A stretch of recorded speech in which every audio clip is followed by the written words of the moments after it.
नमस्कार, the knowledge care में आप सभी का हार्दिक स्वागत है।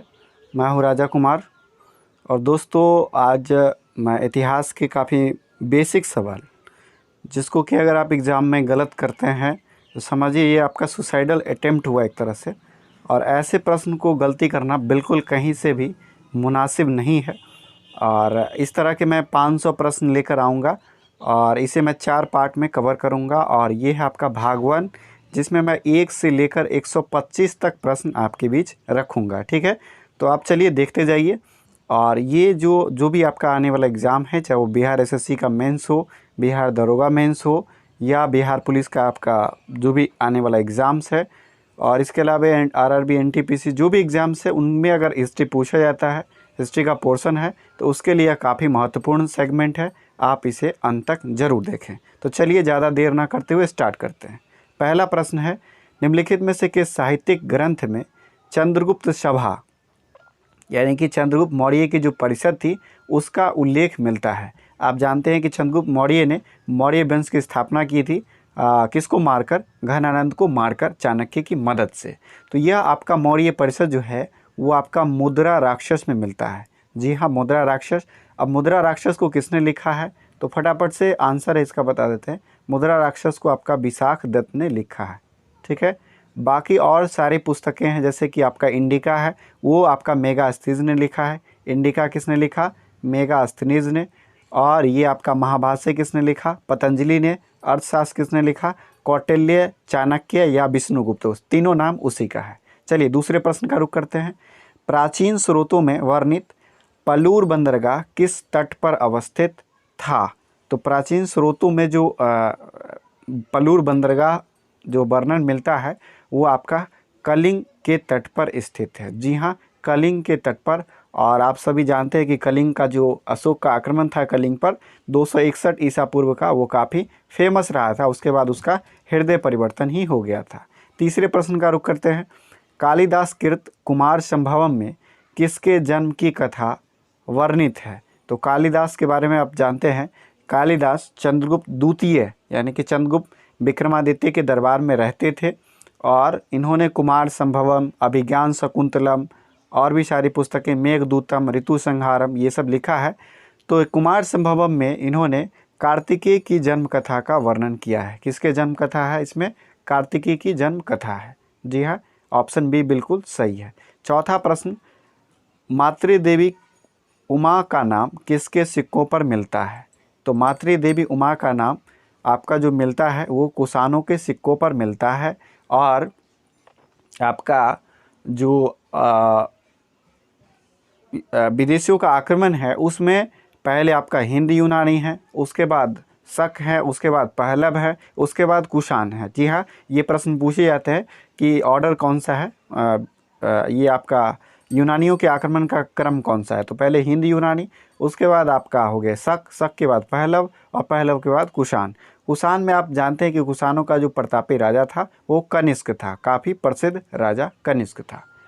नेक्स्ट प्रश्न है, पांचवा प्रश्न, निम्न में कौन बिहार के सारण जिले से प्राप्त प्राग ऐतिहासिक स्थल है। तो ये आपका चिरांद जो है वो आपका सारण जिले से प्राप्त प्राग ऐतिहासिक स्थल है जो कि बिहार में पड़ता है। छठा प्रश्न, चंपारण से प्राप्त मौर्य सम्राट अशोक के रामपुरवा स्तंभ लेख की खोज किसने की थी। तो कुल 16 स्तंभ लेख हैं अशोक के और उनके अलग अलग खोजकर्ता हैं, जिसमें आपसे पूछा जा रहा है चंपारण का जो रामपुरवा स्तंभ लेख है उसकी खोज किसने की। तो उसकी खोज कार्लाइल ने की। यहाँ पर एरर है, टाइपिंग एरर है, कार्यालय लिखा हुआ है, जबकि इसका सही नाम होगा, सही प्रोनाउंसिएशन है कार्लाइल। क्या है दोस्तों, कार्लाइल। ठीक है, तो कार्लाइल ने इसकी खोज की थी। सातवां प्रश्न है आपका, ली मेसूरियर ने 1860 ईस्वी में किस नदी के किनारे नवपाषाण युग के प्रथम प्रस्तर उपकरण की खोज की। जी हाँ, तो ली मेसूरियर ने टोन्स नदी के तट पर, ठीक है, टोन्स नदी के तट पर नवपाषाण युग के पहले प्रस्तर उपकरण की खोज की थी। जी हाँ, और रॉबर्ट ब्रूस फ्रूट हैं जो कि 1863 में उन्होंने पूरा पाषाणकालीन औजारों की खोज की थी। ठीक है, तो आठवें प्रश्न का अब रुख करते हैं। आधुनिक मानव का 2 करोड़ वर्ष पूर्व आदि पूर्वज निम्न में कौन सा कपि समूह है? ठीक है, तो 2 करोड़ वर्ष पहले आदि पूर्वज का इनमें से कौन सा कपि समूह था? तो देखिए ऑप्शन है आपका, इसके हिसाब से जो कपि है वो है आपका ऑस्ट्रोलोपिथेकस। क्या है दोस्तों? ऑस्ट्रोलोपिथेकस। चलिए 9वें प्रश्न का रुख करते हैं। 80 ईस्वी में भारतीय समुद्र तट की यात्रा करके यहाँ के व्यापार की महत्वपूर्ण जानकारी अपने यात्रा वृत्तांत पेरिप्लस ऑफ द एरिथ्रियन सी, जो कि गुमनाम, इसके जो लेखक हैं वो गुमनाम है, ठीक है, में प्रस्तुत करने वाला अज्ञात लेखक किस देश का था? तो वो यूनानी थे, जो कि हिंद महासागर में आए थे भ्रमण के लिए, और उन्होंने भारतीय वस्तुओं का, बंदरगाहों का, इस सब का उल्लेख किया था इस पुस्तक में। हालांकि उसके लेखक का नाम जो है वो पता नहीं है, यानी कि इसके गुमनाम लेखक हैं किस पुस्तक के? पेरिप्लस ऑफ द एरिथ्रियन सी के। नेक्स्ट प्रश्न है 9वां प्रश्न, वैदिक स्वरों का शुद्ध उच्चारण करने के लिए निम्न में किसका निर्माण हुआ? तो वैदिक स्वरों का शुद्ध उच्चारण करने के लिए शिक्षा शास्त्र का निर्माण किया गया। किसका निर्माण किया गया दोस्तों? शिक्षा शास्त्र का। 11वां प्रश्न, भारत का सर्वाधिक प्राचीन धर्म ग्रंथ क्या है? तो भारत का सर्वाधिक प्राचीन धर्म ग्रंथ है वेद। जी हाँ, वेदों का जो आपका निर्माण काल है वो 1500 से 1000 ईसा पूर्व, यानी कि सबसे जो पुराना आपका वेद है वो क्या है? ऋग्वेद है। सबसे पुराना आपका ऋग्वेद है और सबसे बाद का वेद अथर्ववेद है, ठीक है।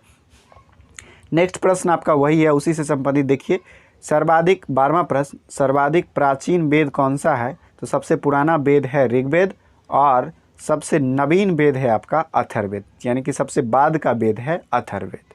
नेक्स्ट प्रश्न, अष्टाध्यायी की रचना किसने की? तो अष्टाध्यायी की रचना पाणिनि ने की। किसने की? पाणिनि ने। जबकि अगर हम बात करें अश्वघोष की, तो इन्होंने बहुत अच्छी किताब बुद्ध चरित्र की रचना की, पतंजलि ने महाभाष्य की रचना की और शूद्रक ने मृच्छकटिकम की रचना की है, ठीक है। इसका जो सही आंसर है अष्टाध्यायी के लेखक है पाणिनि, ठीक है, ऑप्शन ए बिल्कुल सही है। 14वां प्रश्न, हेरोडोटस को माना जाता है, तो हेरोडोटस को इतिहास का पिता कहा जाता है। हेरोडोटस को इतिहास का पिता कहा जाता है, ठीक है।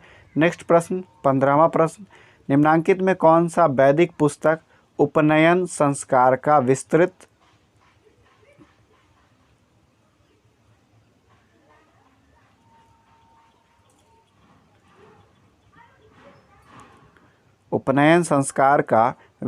विवरण प्रस्तुत करती है? ये आपका शतपथ ब्राह्मण है, जो कि आपका विस्तृत विवरण प्रस्तुत करती है। जी हाँ, शतपथ ब्राह्मण। नेक्स्ट प्रश्न है 16वां प्रश्न, राजतरंगिणी में किस क्षेत्र का इतिहास वर्णित है? तो राजतरंगिणी आपको बता दूं, ये कल्हण ने लिखी थी। किसने लिखी थी? कल्हण ने, और इसमें कश्मीर के इतिहास का उल्लेख है। जी हाँ, ऑप्शन डी बिल्कुल सही है, इसमें आपका कश्मीर के इतिहास का वर्णन है। 17वां प्रश्न, बौद्ध धर्म का इंसाइक्लोपीडिया किसको कहा जाता है? तो बौद्ध धर्म का इंसाइक्लोपीडिया काफ़ी महत्वपूर्ण प्रश्न है आपका। ये आपका सुत्त पिटक को बौद्ध धर्म का इंसाइक्लोपीडिया कहा जाता है। आप जानते हैं कि बौद्ध धर्म से संबंधित है त्रिपिटक, जिसमें आपका सुत्त पिटक, विनय पिटक और अभिधम्म पिटक आता है। सो सुत्त पिटक को इंसाइक्लोपीडिया कहा जाता है। इसमें भगवान बुद्ध के उपदेशों का संकलन है। 18वां प्रश्न, महाभारत के रचनाकार कौन है? तो महाभारत के रचनाकार हैं महर्षि वेदव्यास। वेदव्यास ने महाभारत की रचना की, जबकि वाल्मीकि ने रामायण की रचना की, अष्टाध्यायी की रचना पाणिनि ने की, और आपका जो कौन सा मंत्र है, गायत्री मंत्र, उसके रचयिता हैं विश्वामित्र, ठीक है। 19वां प्रश्न, हर्षचरित नामक पुस्तक किसने लिखी? तो हर्षचरित नामक पुस्तक जो है वो आपका बाणभट्ट ने लिखी है, ठीक है, ऑप्शन बी बिल्कुल सही है। चलिए नेक्स्ट प्रश्न का रुख करते हैं। 20वां प्रश्न, रामायण के रचनाकार कौन है? ठीक है, तो रामायण के रचनाकार हैं महर्षि वाल्मीकि। वाल्मीकि ने रामायण लिखी थी, ठीक है, ऑप्शन डी बिल्कुल सही है। 21वां प्रश्न, निम्नलिखित ग्रंथों में कौन सा विश्वकोशीय ग्रंथ है? जी हाँ, अमरकोश ये आपका अमर सिंह ने लिखा है और यह विश्वकोशीय ग्रंथ है। अमर सिंह भी चंद्रगुप्त द्वितीय के दरबार में ही रहते थे। नेक्स्ट प्रश्न, भारत का पहला राजनीतिक ग्रंथ कौन सा है? तो भारत का पहला राजनीतिक ग्रंथ अर्थशास्त्र है, जिसे चाणक्य ने लिखा और ये राजनीतिक प्रशासन क्षेत्र के बारे में इसमें वर्णन मिलता है। 23वां प्रश्न, गुप्तकालीन राज्य तंत्र की जानकारी निम्न में से किस ग्रंथ से प्राप्त होती है? तो ये आपका जो जानकारी है वो आपका कामंडकीय नीतिसार से प्राप्त हो जाती है। ठीक है, कामंडकीय नीतिसार से। 24वां प्रश्न, मौर्यकालीन इतिहास जानने का प्रमुख स्रोत क्या है? तो इससे पहले भी प्रश्न आया था जिसमें चंद्रगुप्त के जो सभा थे उसके बारे में वर्णन, यानी कि मौर्यकालीन अगर इतिहास जानना है आपको, उसके लिए प्रमुख जो ग्रंथ है या स्रोत है वो है मुद्रा राक्षस। और मुद्रा राक्षस के लेखक कौन है? तो विशाख दत्त हैं। ठीक है, विशाख दत्त हैं। नेक्स्ट प्रश्न है, कौटिल्य के अर्थशास्त्र में किस पहलू पर प्रकाश डाला गया है? तो मैंने अभी पहले ही बताया कि कौटिल्य के अर्थशास्त्र से आपको राजनीतिक और प्रशासनिक क्षेत्र के बारे में जानकारियाँ मिलती है। ऑप्शन बी बिल्कुल सही है। नेक्स्ट प्रश्न, ब्राह्मी लिपि को सबसे पहले 1837 ईस्वी में किसने पढ़ने में सफलता प्राप्त की थी? ये थे जेम्स प्रिंसेप। जी हाँ, जेम्स प्रिंसेप थे जिन्होंने पढ़ने में सफलता हासिल की, जबकि 1750 में टी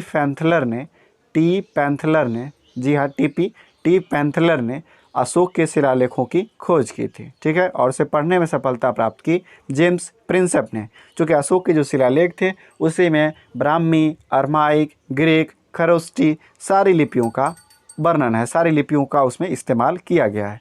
27वां प्रश्न, भारतीय इतिहास का पिता किसे कहा जाता है? तो भारतीय इतिहास का पिता वेद व्यास को कहा जाता है। इन्होंने महाभारत की रचना की थी। नेक्स्ट प्रश्न 28वां, मुद्रा राक्षस एवं देवी चंद्रगुप्तम नामक पुस्तक के लेखक कौन है? तो इसके लेखक हैं विशाख दत्त। के कौन है लेखक? विशाख दत्त। और मुद्रा राक्षस से किस बारे में जानकारी मिलती है? तो मौर्यकालीन इतिहास के बारे में जानकारी मिलती है। 29वां प्रश्न, बुद्ध की शिक्षाएं मिलती है। तो बुद्ध की शिक्षाएं किस में मिलती है? तो बुद्ध की शिक्षाएं आपको सुत्त पिटक में मिलती है, जिसे इंसाइक्लोपीडिया ऑफ बुद्धिज्म कहा जाता है। ठीक है, बुद्ध का इंसाइक्लोपीडिया भी कहा जाता है। नेक्स्ट प्रश्न है आपका मेगास्थनीज। 30वां प्रश्न, मेगास्थनीज की पुस्तक का क्या नाम है? तो मेगास्थनीज की पुस्तक का नाम है मेगास्थनीज की पुस्तक का नाम क्या है दोस्तों? तो ये इंडिका है, जिसमें इसने समाज को 7 वर्णों में बटा हुआ बताया है। और यह सेल्यूकस निकेटर का राजदूत था, जो कि चंद्रगुप्त मौर्य के दरबार में आया था। ठीक है, तो इंडिका इसने लिखी है। पंचतंत्र के रचयिता कौन है? तो पंचतंत्र के रचयिता हैं विष्णु शर्मा। जी हाँ, पंचतंत्र के रचयिता विष्णु शर्मा हैं। 32वां प्रश्न, भारत के सबसे पुराने निवासी कौन माने जाते हैं? तो भारत के सबसे पुराने निवासी निग्रेटो माने जाते हैं। कौन माने जाते हैं दोस्तों? निग्रेटो माने जाते हैं। 33वें प्रश्न का रुख करते हैं। कालिदास द्वारा रचित मालविका अग्निमित्रम से किस राजवंश की जानकारी मिलती है? तो आप देख लीजिए, कनेक्ट कर लीजिए कि कालिदास चंद्रगुप्त द्वितीय, चंद्रगुप्त सेकेंड के दरबार में रहते थे, यानी जिसे आप चंद्रगुप्त विक्रमादित्य के नाम से जानते हैं, इसके दरबार में रहते थे। तो किस वंश की जानकारी मिलेगी? जाहिर सी बात है, गुप्त वंश की जानकारी इससे मिलेगी। ठीक है, नेक्स्ट प्रश्न है, आर्यों के भारत आने के पूर्व यहाँ कौन सी आदिम जाति निवास कर रही थी? तो भारत में आर्यों के आने से पहले यहाँ पर द्रविड़ जाति का निवास था। ठीक है, द्रविड़ आदिम जाति का निवास था। 35वां प्रश्न, पूर्व पाषाणकालीन मानव का मुख्य धंधा क्या था? तो पूर्व का पाषाणकालीन लोगों का जो मुख्य व्यवसाय था वो था शिकार खेलना, और वे लोग शिकार खेलकर ही अपना जीवन यापन कर रहे थे। ठीक है। 36वां प्रश्न, आर्यों के आने के पूर्व भारत के किस भाग में द्रविड़ जाति के लोग निवास कर रहे थे? तो आर्यों के आने से पहले यहाँ पर द्रविड़ आदिम जनजाति रहते थे, और वे दक्षिण पश्चिम भारत में रहते थे। कहाँ रहते थे? दक्षिण पश्चिम भारत में। नेक्स्ट प्रश्न है 37वां प्रश्न, आदिम मानव द्वारा खोजा गया पहला धातु कौन सा था? तो पहले धातु की खोज तांबा था जिसका प्रयोग आदि मानव ने किया था। 38वां प्रश्न, निम्नलिखित में कौन पूरा पाषाण के प्रारंभिक या आरंभिक युग का मुख्य औजार नहीं था? तो ये खुरचनी नहीं था, बाकी पत्थर कुल्हाड़ी था, गंडासा था, विदारक था, ये खुरचनी नहीं था। ठीक है, तो ऑप्शन ए बिल्कुल सही है। 39वां प्रश्न, मनुष्य संबंधी प्रमाण बसेस पहले भारत के किस स्थान पर मिलता है? तो ये आपका शिवालिक की पहाड़ियों में मिलता है। कहाँ मिलता है? शिवालिक की पहाड़ियों में। 40वां प्रश्न, व्यवस्थित कृषि का पहला साक्ष्य हमें कहाँ से मिलता है? तो मेहरगढ़ से हमें व्यवस्थित कृषि का साक्ष्य मिलता है। और चावल का साक्ष्य हमें कहाँ से मिलता है? तो कुलडीहवा से मिलता है। सबसे प्राचीन अगर बात की जाए तो सिंधु सभ्यता किस युग की सभ्यता थी? तो सिंधु सभ्यता आदि ऐतिहासिक सभ्यता भी इसको कहते हैं। उसके अलावा यह कांस्य युगीन सभ्यता थी, यह नगरी सभ्यता थी। ठीक है, तो आप देख लीजिए जो भी ऑप्शन में हो। आदि ऐतिहासिक इसलिए कहा जाता था, ऐसी सभ्यता जिसके इतिहास तो लिखे गए हैं परंतु अभी तक पढ़े नहीं जा सके हैं। ठीक है, तो सिंधु सभ्यता कांस्य युगीन सभ्यता थी। ठीक है, कांस्य कैसे बनता है? तो तांबा और टीन के मिश्रण को, कॉपर और टीन के मिश्रण को, Cu+Sn के मिश्रण से कांसा तैयार होता है। 42वां प्रश्न, सर जॉन मार्शल निम्नलिखित में से क्या थे? तो जॉन मार्शल के नेतृत्व में हड़प्पा की खुदाई हुई थी, सिंधु सभ्यता की खुदाई हुई थी। तो ये पुरातत्ववेत्ता थे। क्या थे? पुरातत्ववेत्ता थे। नेक्स्ट प्रश्न है 43वां प्रश्न, निम्नलिखित में से कौन सही नहीं है? तो हड़प्पा की खोज दयाराम साहनी ने की, बिल्कुल सही है। लोथल की खोज रंगनाथ राव ने की, लोथल और रंगपुर की खोज बिल्कुल।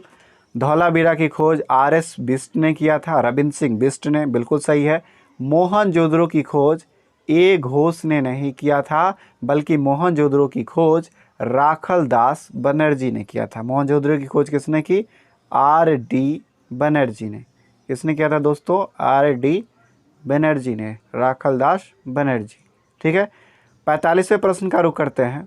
निम्नलिखित में से कौन स्थान गुजरात में स्थित है? तो गुजरात में स्थित जो स्थल है वो आपका लोथल है और यह भोगवा नदी के तट पर है। ठीक है, लोथल आपका कहाँ है? भोगवा नदी के तट पर है। रोपर आपका सतलज नदी के तट पर है। कालीबंगा आपका जो है वो आपका घग्गर नदी के तट पर है। और चन्हुद्रो आपका सिंधु नदी के तट पर है। ठीक है, 46वां प्रश्न का रुख करते हैं। विशाल स्नानागार कहाँ से प्राप्त हुआ? तो विशाल स्नानागार और महाअन्नागार ये मोहनजोदड़ो की खूबियाँ हैं, खासियत है, वहाँ से प्राप्त हुआ है। ठीक है, नेक्स्ट प्रश्न है, सिंधु सभ्यता का प्रमुख आयात क्या था? तो सिंधु सभ्यता में लोग धातु और कीमती पत्थर का आयात करते थे, वस्त्र का निर्यात करते थे, खाद्य पदार्थों का निर्यात करते थे। ठीक है, नेक्स्ट प्रश्न, चूँकि कपास यहाँ पर उगाई जाती थी, सिंधु सभ्यता के लोग कपास उगाना जानते थे। 48वां प्रश्न,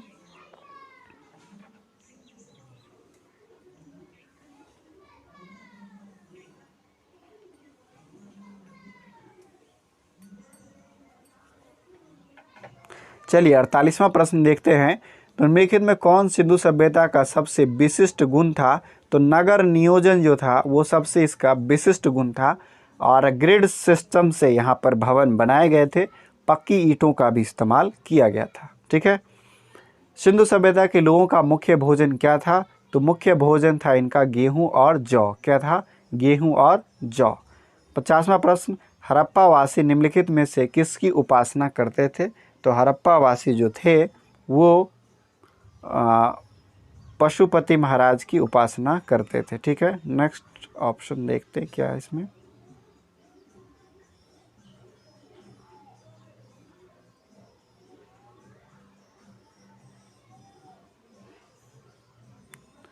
तो ऑप्शन के हिसाब से पशुपति उर्वरता की देवी को भी मानते थे, है ना, धरती को उर्वरता की देवी मानकर पूजा करते थे, मातृसत्तात्मक था।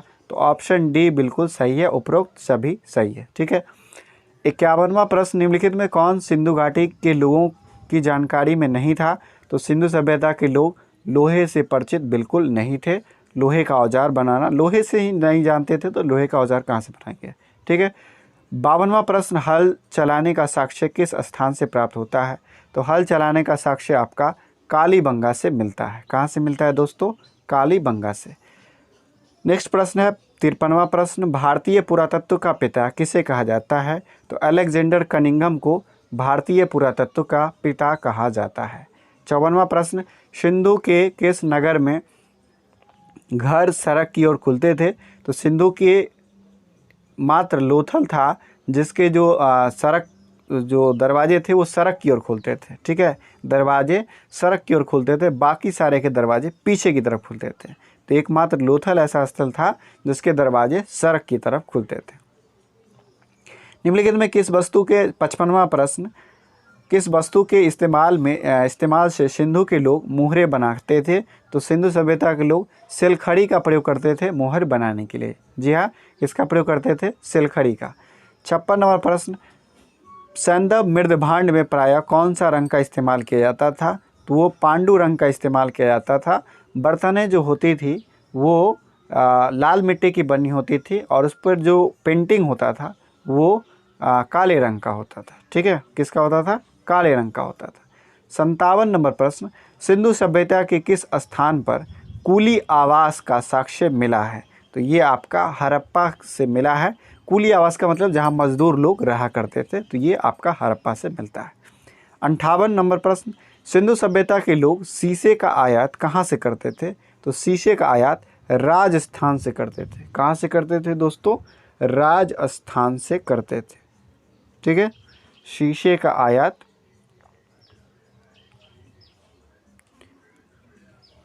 माफ़ कीजिएगा, शीशे का आयात आपका कहाँ से करते थे? तो मध्य एशिया से करते थे। ठीक है। नेक्स्ट प्रश्न, सौराष्ट्र से किसका आयात करते थे? तो गोमेद का आयात करते थे। ठीक है, गोमेद का आयात सौराष्ट्र से करते थे। शीशे का आयात आपका मध्य एशिया से करते थे। ठीक है। 59 नंबर प्रश्न देखिए, सिंधु सभ्यता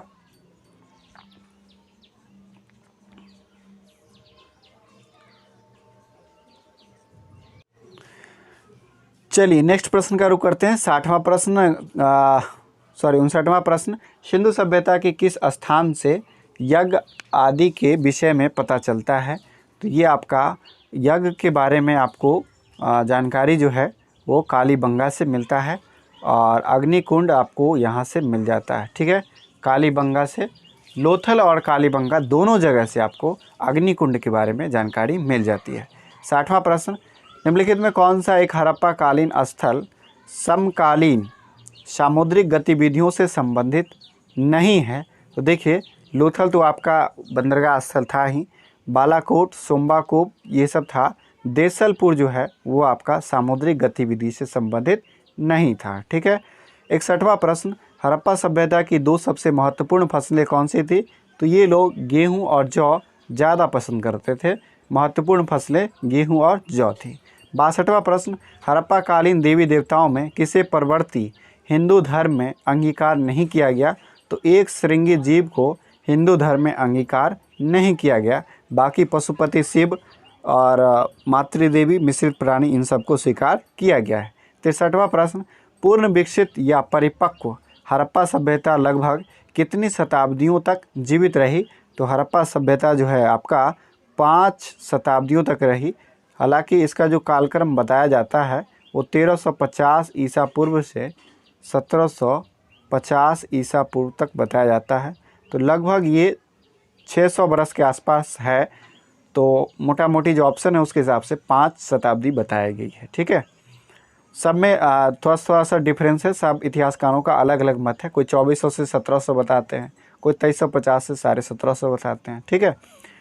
चलिए 64वां प्रश्न, निम्नलिखित में कौन सी सभ्यता सिंधु अथवा हड़प्पा सभ्यता की समकालीन नहीं थी? तो यूनानी सभ्यता सिंधु सभ्यता की समकालीन नहीं थी। मिस्र की सभ्यता, मेसोपोटामिया की सभ्यता ये सब तो था ही। और मेसोपोटामिया से लाजबर्त क्या मंगाया जाता था? लाजबर्त आयात किया जाता था। ठीक है, मेसोपोटामिया से लाजबर्त आयात किया जाता था। नेक्स्ट प्रश्न 65 नंबर प्रश्न है आपका, निम्नलिखित में कौन सा निश्चित रूप से एक बंदरगाह नगर था? तो लोथल भैया एक बंदरगाह नगर था जो कि भोगवा नदी के तट पर स्थित है। यहाँ से आपको अग्निकुंड, उसके बाद मनका बनाने का कारखाना, ये सब आपको यहाँ से मिल जाता है। ठीक है, लोथल और चनुद्रो दोनों जगह से आपको मनका बनाने का कारखाना मिलता है। 66वां प्रश्न, निम्नलिखित में कौन सा नगर एक हड़प्पा कालीन औद्योगिक केंद्र नहीं था? तो कालीबंगा एक औद्योगिक केंद्र नहीं था, ये कृषि स्थल था। और कालीबंगा का अर्थ होता है काली चूड़ियों का ढेर। ठीक है, चूड़ियों का ढेर होता है। ठीक है। 67वां प्रश्न, हड़प्पा कालीन लोगों के किस बाह्य देश के साथ घनिष्ठ संबंध था? तो मैंने कहा कि मेसोपोटामिया से ये लाजवर्त मंगाते थे, तो इनसे इनका घनिष्ठ संबंध था। ठीक है, घनिष्ठ संबंध इससे था। इसके अलावा ईरान से चांदी और टीन, सोना, चांदी, टीन इनका आयात होता था। प्रमुखता से नहीं, लेकिन इनसे भी आयात इनका होता था। ठीक है। सिंधु घाटी के व्यापारिक केंद्रों और मेसोपोटामिया के बीच प्रमुख व्यापारिक केंद्र कौन सा था? तो वो था आपका बहरीन। कौन सा था? बहरीन। ठीक है। नेक्स्ट प्रश्न है, हड़प्पा कालीन नगरों पर कौन शासन करता था? तो हड़प्पा कालीन नगरों पर किसका शासन था भाई? तो ये आपका शासन व्यवस्था के बारे में जानकारी नहीं मिलती है, ये कौन शासन करता था, यहाँ पर ये जानकारी नहीं है। 70वां प्रश्न, हड़प्पा व्यवसायियों द्वारा अपने नगरों से पलायन करने का सबसे युक्तिसंगत कारण क्या था? तो बहुत सारे वैज्ञानिकों का अलग अलग मत है, जो पुरातत्ववेत्ता हैं उनका अलग अलग मत है। हालांकि जो उपयुक्त मत है वो विदेशी आक्रमण और पारिस्थितिकी में परिवर्तन को बताया जाता है। हालांकि जो मूवी आई थी मोहनजोदारो, उसमें बाढ़ को बताया गया है कि बाढ़ के द्वारा हड़प्पा सभ्यता नष्ट हुई थी। हालांकि यहाँ पे प्रश्न है कि नगरों से पलायन करने का जो कारण था वो था विदेशी आक्रमण, आर्यों का आक्रमण और पारिस्थितिकी में परिवर्तन। 71वां प्रश्न, आर्यों का भारत में प्रवेश कब हुआ? तो मैंने बताया है आपको कि आर्यों का आगमन 1500 ईसा पूर्व से हुआ, और ये 1500 से 1000 ईसा पूर्व जो काल है वो ऋग्वैदिक काल, और 1000 से 600 ईसा पूर्व का जो काल है वो उत्तर वैदिक काल के नाम से जाना जाता है। 72वां प्रश्न, मितानी का अभिलेख कहाँ पाया गया है? तो मितानी का अभिलेख आपका ईरान में पाया गया है। कहाँ पाया गया है? ईरान में पाया गया है। परंपराओं के अनुसार भारत का पहला राजा कौन था? तो वो मनु था, और जिसने मनुस्मृति की रचना की, जिसमें हिंदुओं के विधि विधान का उल्लेख है। 74वां प्रश्न, युद्ध का जन्म सर्वप्रथम मनुष्य के मस्तिष्क में होता है, यह कथन सर्वप्रथम किस वेद में मिलता है? तो यह आपका अथर्ववेद में मिलता है। और अथर्ववेद के जो पाठकर्ता होते हैं उनको क्या कहा जाता है? उनको ब्रह्म कहा जाता है। क्या कहा जाता है दोस्तों? ब्रह्म कहा जाता है। नेक्स्ट प्रश्न, 75वां प्रश्न, निम्नलिखित में से किस विदुषी ने वेदों की रचना में अपना योगदान नहीं दिया है? तो विश्वसरंभा, अपाला, घोषा, इन सब ने योगदान दिया है। मेनका का इसमें कोई योगदान नहीं है। 76वां प्रश्न, भारत में लौह युग निम्नलिखित में किससे संबंधित है? तो भारत में जो आपका लौह युग है वो आपका संबंधित है चित्रित धूसर मृदभांड से। किससे संबंधित है दोस्तों? चित्रित धूसर मृदभांड से। ऑप्शन ए बिल्कुल सही है। 77वां प्रश्न, निम्नलिखित में कौन सा स्थान आर्यों का मूल स्थान है? तो आर्यों का मूल स्थान है मध्य एशिया। मैक्स मूलर का यह मानना था, जो कि सर्वमान्य मत यही है कि आर्य जो हैं वो कहाँ से आए थे? मध्य एशिया से आए थे। 78वां प्रश्न, निम्नलिखित में से किस वेद में गायत्री मंत्र का उल्लेख है? तो गायत्री मंत्र का जो उल्लेख है वो आपका ऋग्वेद में है। और गायत्री मंत्र की रचना किसने की? तो वो विश्वामित्र ने की थी। जी हाँ। 79वां प्रश्न, शूद्र शब्द ऋग्वेद के पुरुष सूक्त में है, और पुरुष सूक्त जो है वो आपका किस मंडल में है? तो पुरुष सूक्त आपका 10वें मंडल में है। और इसमें जो है समाज को 4 वर्गों में बांटा बताया गया है, जिसमें ब्राह्मण है, क्षत्रिय है, वैश्य है और शूद्र है। जिसमें कहा गया कि ब्राह्मण जो है वो भगवान के क्षत्रिय भुजाओं से निकले हैं, ब्राह्मण जो है वो उनके जुबान से निकला है। उसके बाद वैश्य जो है वो जंघाओं से निकले हैं, शूद्र पैरों से निकले हैं। तो ये 10वें मंडल में इसका उल्लेख है। ठीक है, ब्रह्मा के शरीर के अलग अलग अंगों से इसका उत्पत्ति बताया गया है। ठीक है, किस ब्राह्मण में कृषि कार्यों पर एक अध्याय है? तो ये आपका शतपथ ब्राह्मण में कृषि पर आधारित एक चैप्टर है। 81वां प्रश्न, किस वेद में हम बांध और जल चक्र का वर्णन पाते हैं? तो बांध और जल चक्र का वर्णन आपको मिल जाएगा ऋग्वेद में। किस में मिल जाएगा? ऋग्वेद में। जी हाँ, और ऋग्वेद में आपको यह मिल जाता है। ऋग्वेद के पाठकर्ता को क्या कहा जाता है? तो ऋग्वेद के पाठकर्ता को होत्री कहा जाता है। जी हाँ, क्या कहा जाता है? होत्री कहा जाता है। ठीक है, 82वां प्रश्न, गोत्र नामक संस्था का प्रादुर्भाव कब हुआ? तो गोत्र नामक संस्था का प्रादुर्भाव उत्तर वैदिक काल में हुआ। किस में हुआ? उत्तर वैदिक काल में।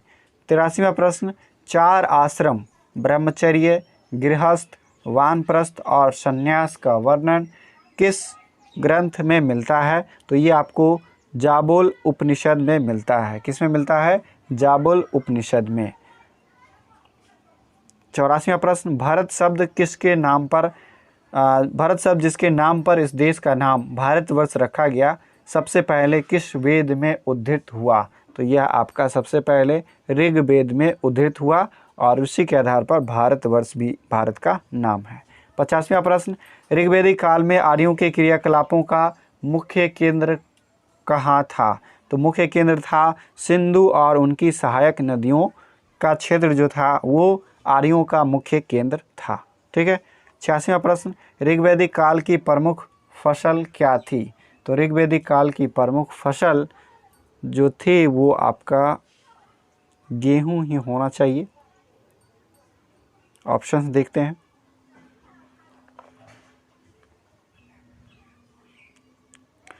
जी हाँ, इसका जो मुख्य फसल था वो जौ है, गेहूं का भाई जौ। 87वां प्रश्न, वैदिक समाज की आधारभूत इकाई क्या थी? तो वैदिक समाज की आधारभूत इकाई विष थी। क्या थी? विष। ठीक है, ऑप्शन ए बिल्कुल सही है। 88वां प्रश्न, 4 वेदों में से 3 को वेदेत्री कहा जाता है, कौन सा वेद इसमें शामिल नहीं था? तो ये अथर्ववेद शामिल नहीं था, जो कि सबसे लास्ट में शामिल हुआ है। अथर्ववेद सबसे बाद का वेद है। नेक्स्ट प्रश्न, स्वयंवर किस प्रकार के विवाह में होता था? तो स्वयंवर 8 प्रकार के विवाह हैं, जिसके बारे में मैं बहुत डिटेल में बता चुका हूँ। 8 प्रकार के विवाह का उल्लेख है और आपका जो ये स्वयंवर का जो विवाह है वो आता है आपका किस में? गंधर्व विवाह में। किस में आता है? गंधर्व विवाह में। ठीक है, 90 नंबर प्रश्न, भारत के 6 दर्शनों में सबसे पुराना किसे माना जाता है? तो सबसे पुराना जो दर्शन है वो सांख्य दर्शन है। आप जानते हैं षड दर्शन। सांख्य दर्शन जो है वो आपका किनका है? कपिल का है। न्याय दर्शन गौतम का है। योग दर्शन पतंजलि का है। मीमांसा दर्शन जिसमें आपका जो पूर्व मीमांसा है वो आपका किसका है? वो आपका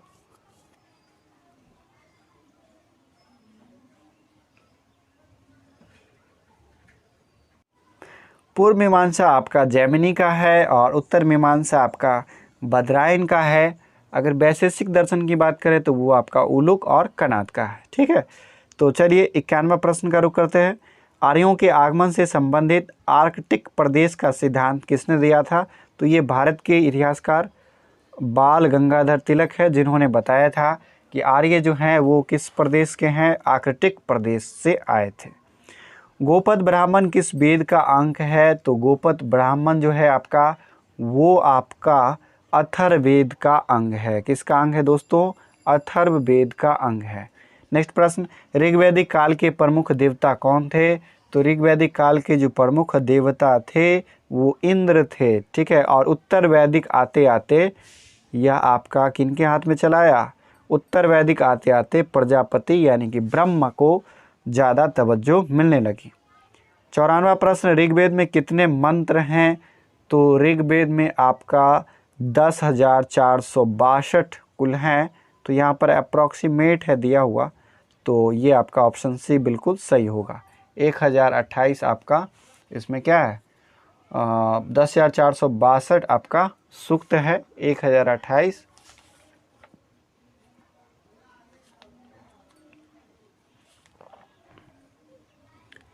10,462 आपका ऋचाएँ हैं। 1028 आपका जो है वो क्या है, सूक्त है। 10 मंडल है इसमें कुल।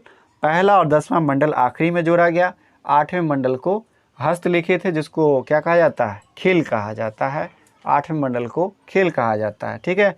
तीसरे मंडल में गायत्री मंत्र है, जो कि विश्वामित्र ने लिखा है। 9वें मंडल में सोम देवता का उल्लेख है। और 10वें मंडल में पुरुष सूक्त है, जो कि मैंने पहले चर्चा कर दिया उससे, ठीक है। 95वां प्रश्न, वैदिक काल में पालागल कौन था? तो वैदिक काल में जो पालागल था वो राजा का दोस्त होता था। कौन होता था दोस्तों? राजा का दोस्त होता था। 96वां प्रश्न, वैदिक काल में संग्रहित कौन था? तो संग्रहित किसको कहा जाता था? तो जो पैसा इकट्ठा करता था, कोषाध्यक्ष, खजांची। जी हाँ, कोषाध्यक्ष को संग्रहित कहा जाता था, कलेक्टर। 97वां प्रश्न, परिवार के मुखिया को क्या कहते थे? तो परिवार के मुखिया को कूलप कहा जाता था। क्या कहा जाता था? कूलप कहा जाता था, ठीक है। 98वां प्रश्न, अथर्ववेद के अनुसार राजा को कृषि आय का कितना भाग मिलता था? 1/6 भाग मिलता था। जी हाँ, जिसे बाद में विभिन्न राजाओं ने अलग अलग कर दिया। 1/6 आपको वेद के अनुसार जानकारी मिलती है। अलाउद्दीन ने तो आधा आधी कर दिया था, 1/2 कर दिया था। कौन सा वेद इतिहास की दृष्टि से महत्वपूर्ण नहीं है? तो इतिहास के दृष्टिकोण से अथर्ववेद महत्वपूर्ण नहीं है, यह सबसे बाद में जोड़ा गया। इसमें जादू टोना चिकित्सा इन सब के बारे में उल्लेख है, इतिहास के बारे में उतनी जानकारियाँ नहीं है। 100वां प्रश्न, गर्विष्ठ शब्द ऋग्वेद में किस लिए प्रयुक्त हुआ? तो गविष्ठ जो शब्द है वो आपका युद्ध के लिए प्रयोग हुआ है। और गविष्ठ का मतलब होता है गायों की खोज। और उस समय जो है पशुपालन सबसे बड़ी बात थी, और पशुओं की चोरी और पशुओं के चलते ही लड़ाइयाँ हुआ करती थी, ठीक है, ऋग्वैदिक काल में। तो चलिए, हमने शतक मार लिया है और आगे बढ़ते हैं फटाफट। 101वां प्रश्न, नंद वंश की अंतिम शासक कौन थे? तो नंद वंश के अंतिम शासक थे घनानंद, जिसको कि मारकर चंद्रगुप्त मौर्य ने मौर्य वंश की स्थापना की थी। चलिए, 102वां प्रश्न, भारत में सिकंदर का आक्रमण किस वंश के शासन काल में हुआ था? तो वो नंद वंश थे, और नंद वंश का अंतिम शासक थे घनानंद। सिकंदर का आक्रमण भारत पर 326 ईसा पूर्व में हुआ था। लगभग 19 महीने तक रहा था। सिकंदर के बाप का नाम फिलिप सेकेंड था, ठीक है, फिलिप द्वितीय। 103वां प्रश्न, कलिंग पर प्रथम विजय का श्रेय मगध के किस शासक को जाता है? तो कलिंग पर सर्वप्रथम विजय प्राप्त की थी महापद्मनंद ने। किसने प्राप्त की थी? महापद्मनंद ने। जी हाँ, महापद्मनंद ने सबसे पहले कलिंग को जीता था, बाद में अशोक ने भी इसको जीता था। 104वां प्रश्न, अर्थशास्त्र में कितने तीर्थों का उल्लेख मिलता है? तो अर्थशास्त्र में कुल 18 तीर्थों का उल्लेख मिलता है। 105वां प्रश्न, सन्निधात्री क्या था? भैया, सन्निधात्री जो था वो कोषाध्यक्ष को ही कहा जाता था, जो कि राजस्व इकट्ठा करता था। 106वां प्रश्न, अर्थशास्त्र में अध्यक्षों की संख्या कितनी थी? तो अर्थशास्त्र में अध्यक्षों की संख्या कुल 27 थी। कितनी थी? 27। इसमें तीर्थों का उल्लेख कितना है? 18। मौर्य काल में कलिंग प्रांत की राजधानी कौन सी थी? तो मौर्य काल में कलिंग की राजधानी तोसली थी। कहाँ थी राजधानी? तोसली थी। ऑप्शन डी बिल्कुल सही है। नेक्स्ट प्रश्न का रुख करते हैं। 108वां प्रश्न, मौर्यकालीन नगर प्रशासन की जानकारी निम्नलिखित में किस स्रोत से मिलती है? तो अगर आपने देखा था मुद्रा राक्षस अगर नहीं है तो हम यहाँ पर इसका सही आंसर जो है, इसके अलावा इंडिका से भी आपको ये जानकारी मिलती है, और इंडिका बहुत बड़ी स्रोत है। उसमें मेगासिज ने इंडिका लिखी है, और वह चंद्रगुप्त मौर्य के दरबार में आया था, सेल्यूकस निकेटर का राजदूत था। जी हाँ। 109वां प्रश्न, निम्नलिखित में दीवानी मामलों का निराकरण किस कोटि में होता था? तो दीवानी मामलों का निराकरण जो करते थे वो धर्मस्थय करते थे। कौन करते थे? धर्मस्थय के तहत होता था। 110वां प्रश्न, मौर्य काल में राज्य की ज़मीन को क्या कहा जाता था? तो जो गवर्नमेंट की ज़मीन होती थी, जो सरकारी ज़मीन होती थी, उसको सीता कहा जाता था। क्या कहा जाता था? सीता कहा जाता था। एग्रोनोमाई किस विभाग का कार्य संभालता था? तो एग्रोनोमाई जो होता था वो सड़क निर्माण का कार्य संभालता था। ठीक है। 112वां प्रश्न, किस शासक को ग्रीक साहित्य में सेंड्रोकोट्स कहा गया है? जी हाँ, सेंड्रोकोट्स कहा गया है चंद्रगुप्त मौर्य को। किसको कहा गया है? चंद्रगुप्त मौर्य को सेंड्रोकोट्स कहा गया है। 113वां प्रश्न, चंद्रगुप्त मौर्य की मृत्यु किस स्थान पर हुई? तो चंद्रगुप्त मौर्य जो है जीवन के अंतिम दिनों में श्रवणबेलगोला चला गया था और वहाँ उसने उपन्यास विधि से, संलेखना विधि से अपना प्राण त्याग दिया था। तो ये श्रवणबेलगोला में इसकी मृत्यु हो गई। 114वां प्रश्न, किस अभिलेख से अशोक को पहचाना गया? तो अशोक का जो अभिलेख है वो आपका मास्की या गुर्जरा का जो अभिलेख है उसमें अशोक का नाम अशोक ही है। ठीक है, अशोक का क्या नाम है? अशोक ही लिखा हुआ है। 115वां प्रश्न, देवपत्तन तथा कश्मीर के श्रीनगर की स्थापना का श्रेय किसे दिया जाता है? तो कश्मीर की स्थापना का श्रेय अशोक को दिया जाता है भैया। अशोक ने कश्मीर की स्थापना की थी। ठीक है। नेक्स्ट प्रश्न, अशोक की किस अभिलेख से अकाल का प्रमाण मिलता है? तो अशोक का जो अभिलेख था मनसेहरा और शहबाजगढ़ी का अभिलेख, इससे अकाल का प्रमाण मिलता है। एक आपका जो लौरिया नंदनगढ़ है यहाँ पर मोर का चित्रण किया हुआ है और यह आपका चंपारण में पड़ता है, बिहार के चंपारण में पड़ता है। 117वां प्रश्न, खरोष्ठी लिपि में अशोक के शिलालेख देश के किस भाग में पाए गए हैं? तो खरोष्ठी लिपि, मैंने कहा कि बहुत सारी लिपियों का प्रयोग किया अशोक ने, तो खरोष्ठी लिपि जो है आपका वो आपका उसने कहाँ प्रयोग किया? तो खरोष्ठी लिपि का प्रयोग उसने उत्तर पश्चिम भारत में किया है। कहाँ किया है? उत्तर पश्चिम भारत में।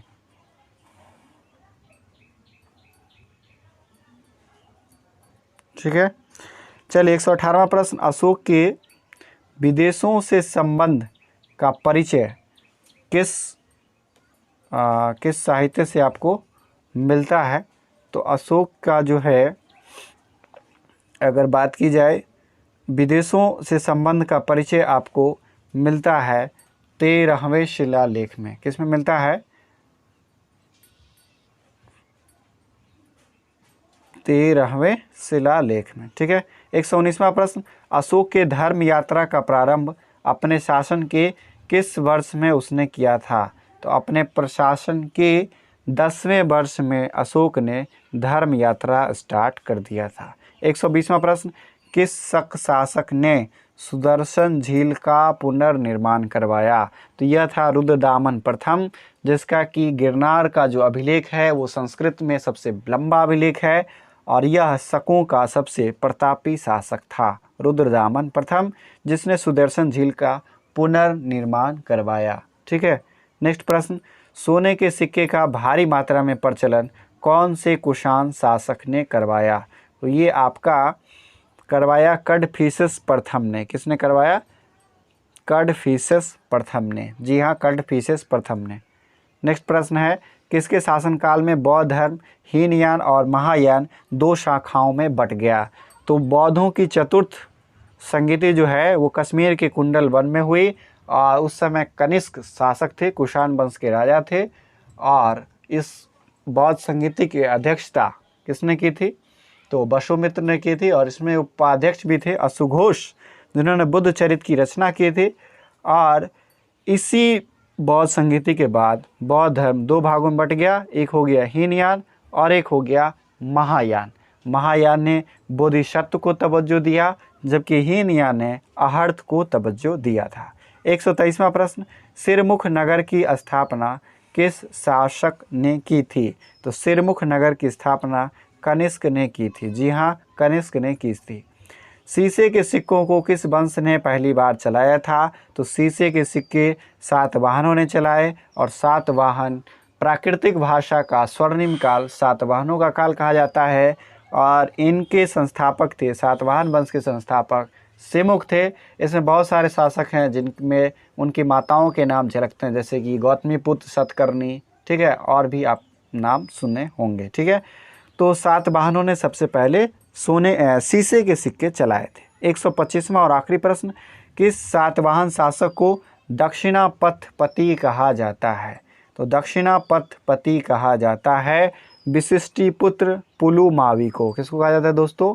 वशिष्टिपुत्र पुलुमावी को। देख सकते हैं ये सारे सातवाहन वंश के शासक हैं। गौतमीपुत्र सातकर्णी, सिमुक, यज्ञश्री सातकर्णी। ठीक है, तो आज के लिए इतना ही। 125 प्रश्न आज हमने देखा इस मैराथन के दौर में, और कुल हमें 500 प्रश्न देखने हैं। काफ़ी अच्छे प्रश्न हैं, और इनको अगर आप एक बार कवर करते हैं तो बहुत आनंद आएगा और बहुत इससे फ़ायदा भी आपको होगा। ठीक है, तो मिलते हैं दूसरे एपिसोड में फिर। तब तक के लिए जय हिंद, जय भारत।